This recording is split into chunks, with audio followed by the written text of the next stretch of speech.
Okay, andito na naman po tayo sa tahanan ni Kuya Romy at Ate Dorcas.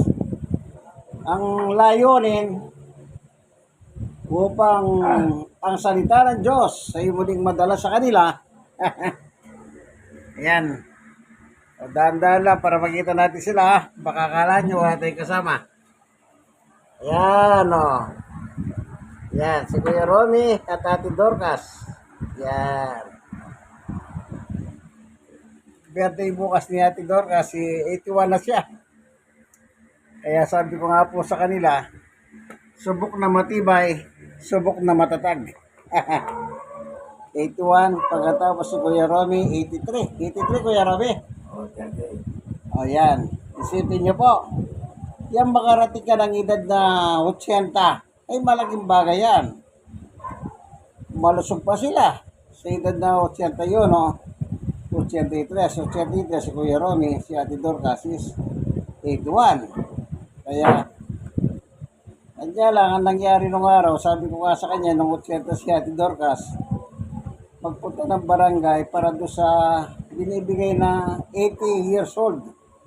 Ang problema, ala daw pong guidelines. Wala tayong magagawa, ganun talaga eh. Kaya, nakaraan ng isang taon, walang nangyari. Kaya nakakalungkot po, na ipinapasa yung mga ganyang batas na hindi naman nalalagyan ng pondo.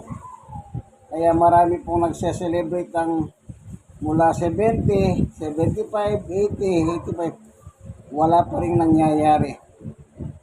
Hanggang ngayon pinagtatalunan pa yan. Kaya sabi nga doon sa isang napanood ko, anin mo pa yung 100 taon, bigyan mo ng 100,000. Bakit? Pwede ba lumabas yan? Sabi nila. Kaya, batikos ang inabot. Batikos. Okay. Kaya lang natin nadahanan yun. Kasi nga, bukas, birthday ni Ate Dorcas is naging 1 year lang nakaraan. Walang nangyari. Yun lang po. Wala tayong ibig sabihin. Baka merong mga pro and anti-government dyan, medyo pa pumuna po na kayo, wag na. Yan naman ang totoo. May promo, pero walang laman. Yan, ganun lang po kasi yun. So, may hawak tayong Bible ng poemen. Siyang gagamitin natin sa pag-aaral ng ating salita. Dito tayo kukuha ng ating pag-aaralan. At the same time, alam niyo po yung makinig ng salita ng Diyos is nagbe-benefits po both side. Halimbawa, yung nagdi-deliver at saka yung dinideliveran. O yung nagsasalita at yung mga nakikinig. Parehas lang po ang ang benepisyo niyan pagdating sa Diyos.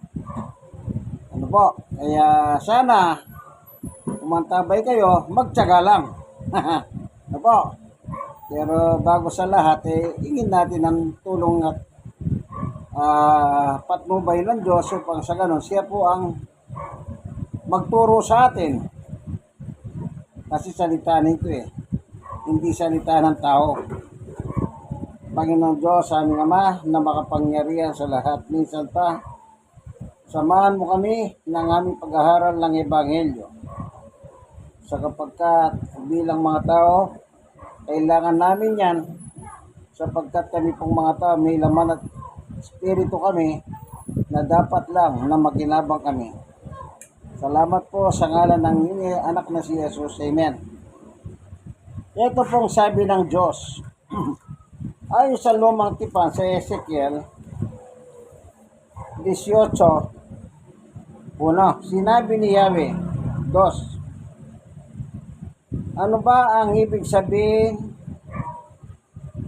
ninyong sabihin sa kasabihan ninyong mga magulang ang kumain ng hubas na maasim, ngunit mga anak ang nangingilo ang mga ngipin? O pwede po ba yung ganon? Na yung, halimbawa, yung magulang mo Sila'y kumain ng maasim na hubas. Nakalagay dito maasim na hubas. Yung anak mo, ang nangingilo yung ngipin. O, ikayo po, mag-isip kayo. Siyempre, hindi. Tuloy natin. Tres, ako ang buhay na Diyos. Yan, ito na Diyos. Sabi niya. Sabi pa niya. Ulitin natin. Tres, ako ang buhay na Diyos. Sabi pa ni Yahweh. Hindi ninyo magagamit ngayon ang kasabihan ito sa Israel. Kasabihan pala ito noon sa panahon nila. Siguro ginagawa nilang pagtakas itong ganitong klaseng salita. Pero sinaway sila ng Diyos. Anong sabi niya? Hindi ninyo magagamit ngayon ang kasabihan ito ng Israel. Meron din pala silang mga yung mga kasabihan. Kuya Romy, di ba sa eskwela ano tawag nila doon? Na nakadisplay sa mga yung mga golden rule, ano ba yon sa eskwela? Sa lawikain, yan. Wala na, matanda na. Kaya nagpapatulong tayo sa mas matanda. Sa lawikain, opo. 4. Akin ang buhay ng lahat ng tao. Galing pala sa Diyos ang buhay natin. Lahat ng tao, sabi ng Diyos, akin yan. Ang mahirap lang nito, itong buhay na ito na ating ini-enjoy, pinagagamit ng Diyos sa atin.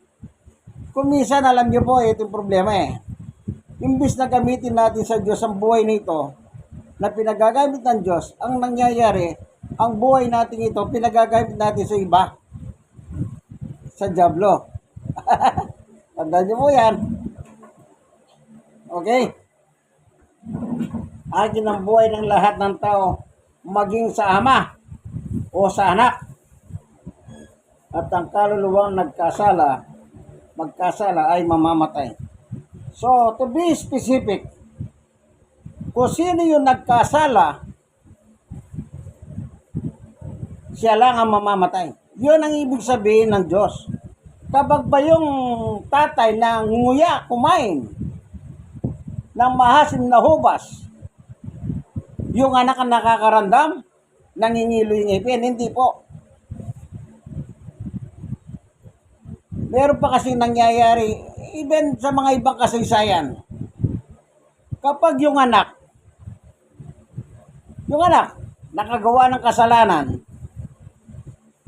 kung minsan yung magulang niya, inaako yung kasalanan. Naalala niyo ba yung mga alusos? Kasi po dito sa atin, sa Pilipinas, yung congressman na halusos po, nagkaroon ng kaso ito. Ang kaso niya, rape ng minor, yung bata. Tumatakbo ang kaso, yung kapatid niya ngayon, ninaako niya. At sabi niya, ako po ang nang-rape. Ako nga suspetsa ko ron, kaya inaako ng kapatid, kasi nga, yung congressman na yun, siyempre, pag may pera yon, kayo po, di po ba? Hindi na maghihirap yung kapatid. Susuplayan lang na siya nang maggagaranti sa kanyang kinabukasan ng kanyang mga pamangkin. Ganun lang po ang sa akin, Ang naalala niyo ba, meron pa. Yung asawa ng dating Pangulo, si Gloria,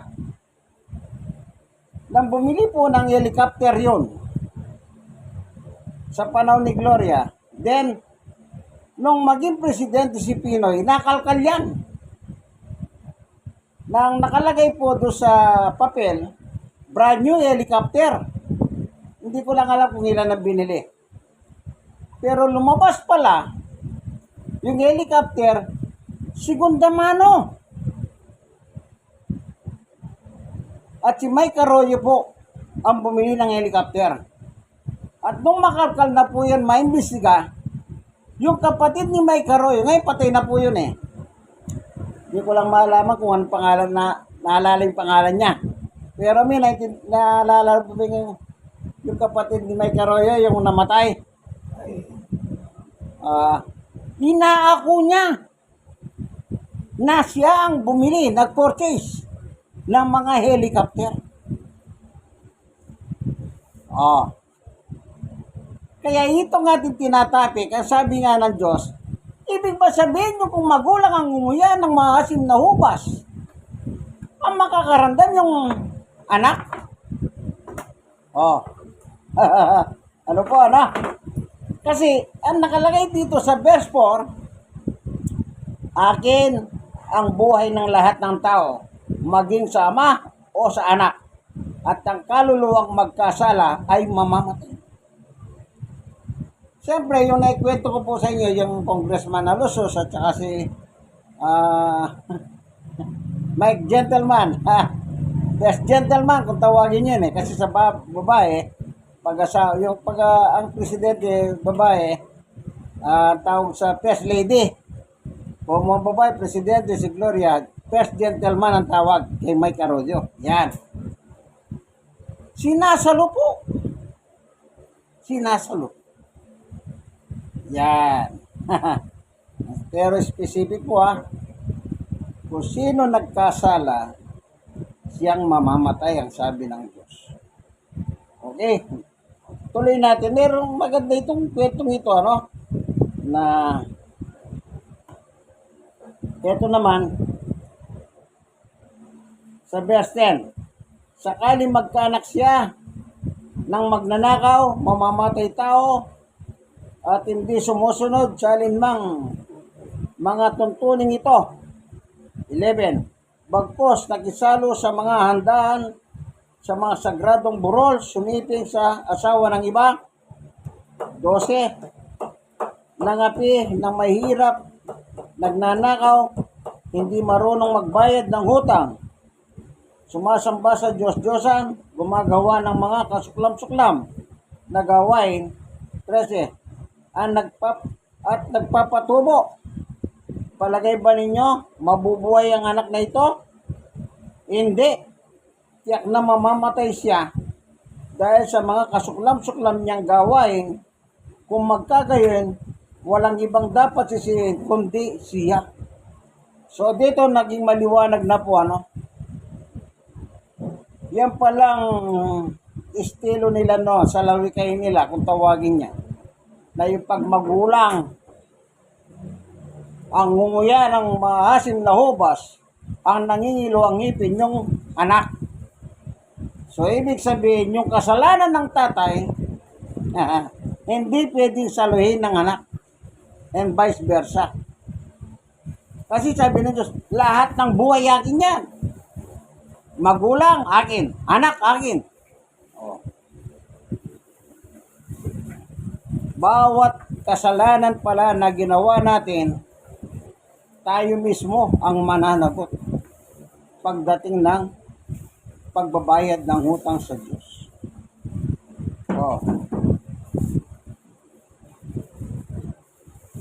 Ito naman. 14. Halimbawa namang siya'y may anak. Nasaksiyan ng anak na ito'y kasamaan ng kanyang ama, ngunit hindi niya ito pinaparisan. Hindi siya nakisalo sa mga handaan sa gradong burol, hindi sumasamba sa Diyos-Diyosan, hindi sumipin sa asawa ng iba. 16. Hindi rin siya gumawa ng masama kanino man, hindi nananamsam ng sangla, at hindi nagnanakaw. Siya ay matulungin at sa nangangailangan. 17. Lumalayo sa kasamaan, hindi nagpapatubo ng pautang, sumusunod sa aking kautusan, at lumakad dahil sa aking tuntunin. mabubuhay ang anak na iyon. Hindi siya mamamatay dahil sa kasamaan ng kanyang ama. Yun. Lalo po nagliliwanag ang batas. To be specific talaga, ayan o, kinumpara niya yung anak at ang magulang. O yung anak, halimbawa, hindi niya ginaya yung kanyang magulang. O anong sabi? Hindi siya mamamatay dahil sa kasamaan ng kanyang ama. O. Kaya bilang anak, napakahalaga yung moral. Yung moral. Kaya bilang magulang, kailangan maging role model tayo sa ating mga anak. Eh, ano ba sinasabi ng anak? Ay ba, gusto ko yung kagaya ni daddy. O, halimbawa, may nanliligaw sa isang babae. Ang hinahanap niyang ugali, yung ugali ng kanyang tatay. Naalala ko nung araw, yung kapatid ng tatay ko, sa panahon nila, kapag may nililigawan pong babae yun, ang sabi niya, dinadala niya sa bahay. Nililigawan pa lang ha.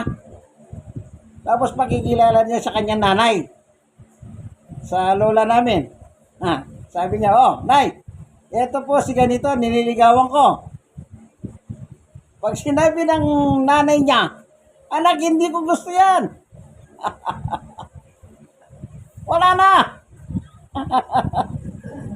Diba? Ganon yung chewing ko, kapatid ng tatay ko. Kada meron siya nililigawan, dinadala yung nanay niyang taga-sukat.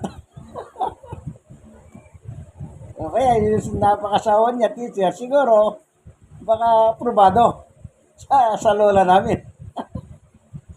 Si Ate Tiring. Okay. So, maliwanag po, sa batas ng Diyos, kung sino po yung nagkasala, siyang mananagot. Hindi po pwedeng yung, halimbawa, yung tatay o yung anak, pwede bang sabihin na, Panginoon Diyos, pwede ko bang arborin dito ang tatay ko?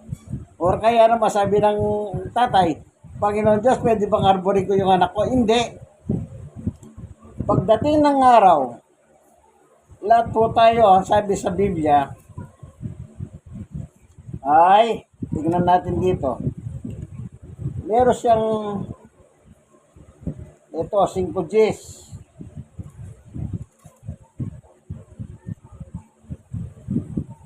Sapagkat, 2 Korinto, 5 Gs.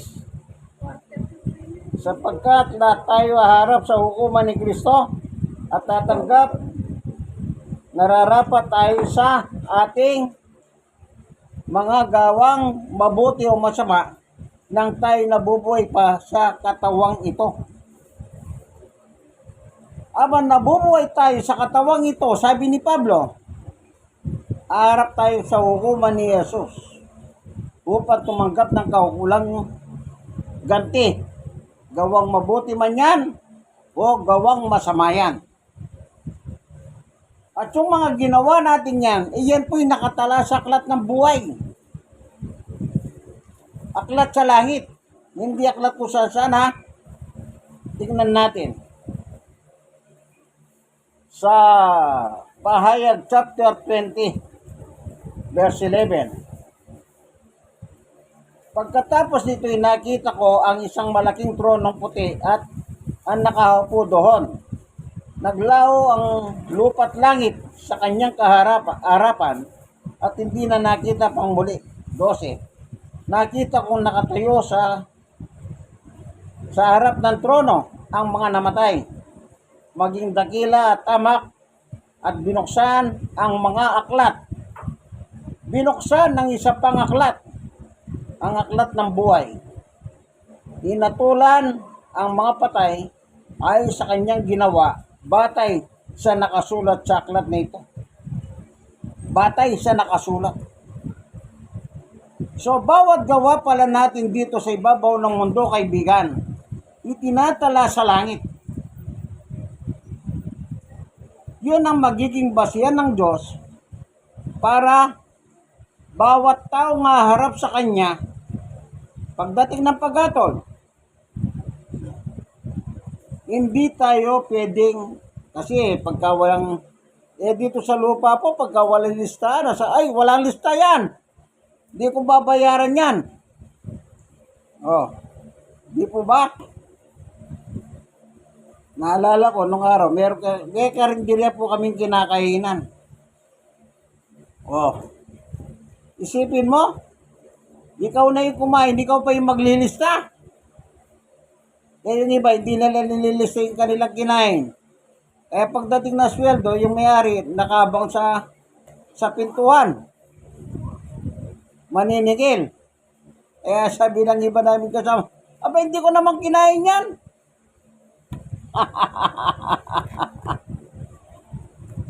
Kung yung tao pwedeng paglalangan, kung yung mga hukuman pwedeng paglalangan, ang hukuman ng Diyos sa langit, wala tayong ligtas dyan, kaibigan. Bakit? Nakatala bawat gawin natin sa lupa habang tayo nabubuhay sa katawang ito. Sabi ni Pablo, yung ginawa ng katawan mo, hindi ba? Habang buhay ka, gumagawa ka. Pagpatay, makakagawa ka pa ba? Hindi na. Kaya, hindi natin pwedeng takasan yan, kaibigan.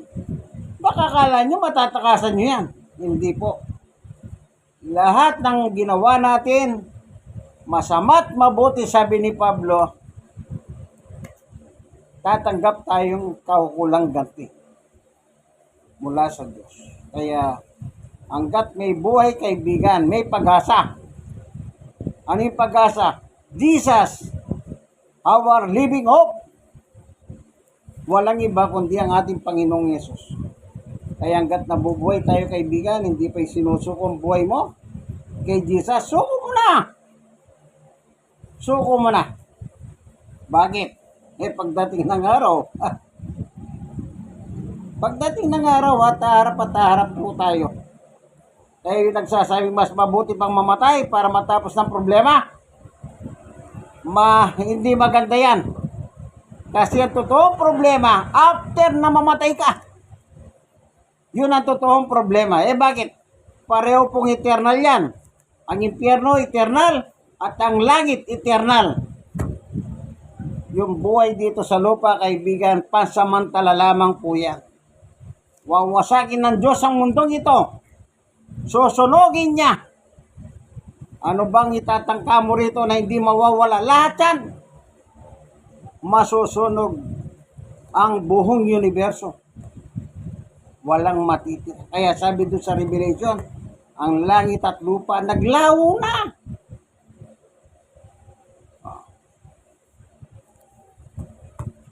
Biblia na po ang ginagamit natin, hindi po nagbibiro ito. Bagamat libro lang yan, pero libro ng Diyos yan. Tandaan niyo. Kaya ang tinatawag nila sa Bible, Holy Bible. Holy Scripture. Banal na kasulatan. Bakit? Ang Diyos ay banal. Ang salita niya ay banal. Tandaan niyo po yan. Hanggat hindi pa po niyo sinusuko ang buhay niyo kay Jesus, panahon na po, kaibigan. Maraming salamat po, Panginoon Diyos, sa iyong nireveal sa amin. Pinakita mo po ang kasalanan ng tao, kung sino lang ang dapat managot at sino lang ang dapat sisihin. Yung mismong may katawan na nagkasala, siya lang ang dapat masisi at wala ng iba. Salamat po sa ngalan ni Jesus. Amen. Like, share, and share. Kaibigan, kayong mga nasishare, mag-share po kayo sa inyo. God bless us all. Ito pong inyong kaibigan kay Jesus, Brother Manny Bautista. Nasa tahanan po tayo ni Kuya Romy at Ate Dorcas sa Barangay 103, Sonate District 1, Tondo, Manila. God bless us all po. Bye-bye!